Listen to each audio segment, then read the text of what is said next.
I always say this, the most powerful transaction that happens, one that actually explodes around the world, is when someone comes to church, extends his or her arm, grabbing a tithe envelope, and writes there tithe and gives offerings.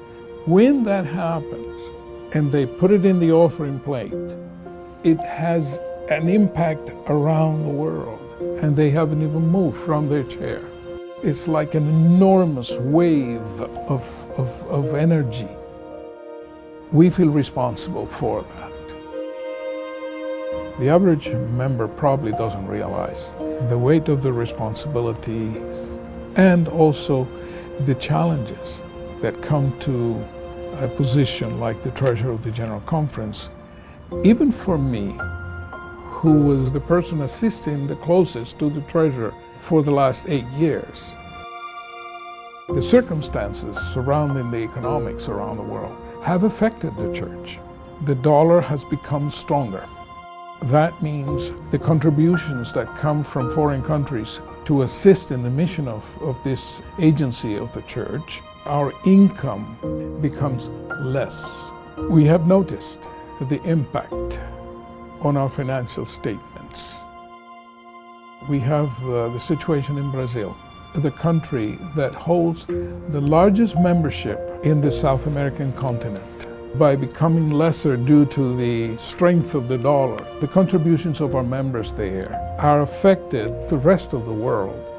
It doesn't work always negatively. When we send funds overseas, then they get multiplied in local currency. We also live with the unfortunate reality of violence and political uncertainty in some countries. At times we have blocked currency from countries like Mexico. We are in the process of creating the conditions to facilitate the flow of funds so that the donations of the Mexican people that are intended to benefit the whole world can actually fulfill their purpose. In the last few weeks, we have lived with the results of Great Britain to depart the European Union.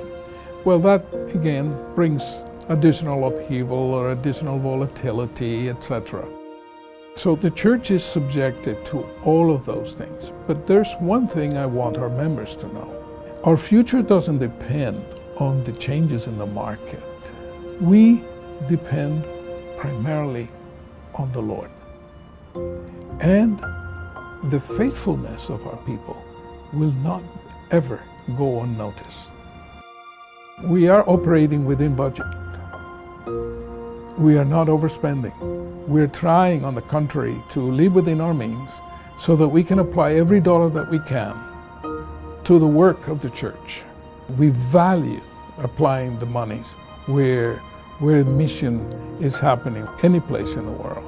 We have counseled our departments, be mindful, pace yourselves, don't overspend, try to maximize your effectiveness, and our people here are not overspending.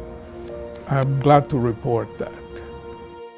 The North American division is going to be leaving our building because they have already acquired a new facility. There will be a shifting, there will be a bit of additional cost so that we can actually make use of that space, not necessarily from current funds that we have, but from funded depreciation that will make this facility still fulfill the purpose for which it exists.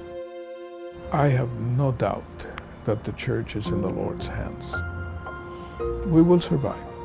We will do the changes that are necessary. We will fulfill, with the Lord's help and by the Lord's grace, the mandate that has been given to us by the church. And we hope that what we see in the world today is signaling to us that the Lord would like to actually allow the situation altogether to reach a tipping point when He can actually finally come. Even so, come, Lord Jesus. we want to be ready for that.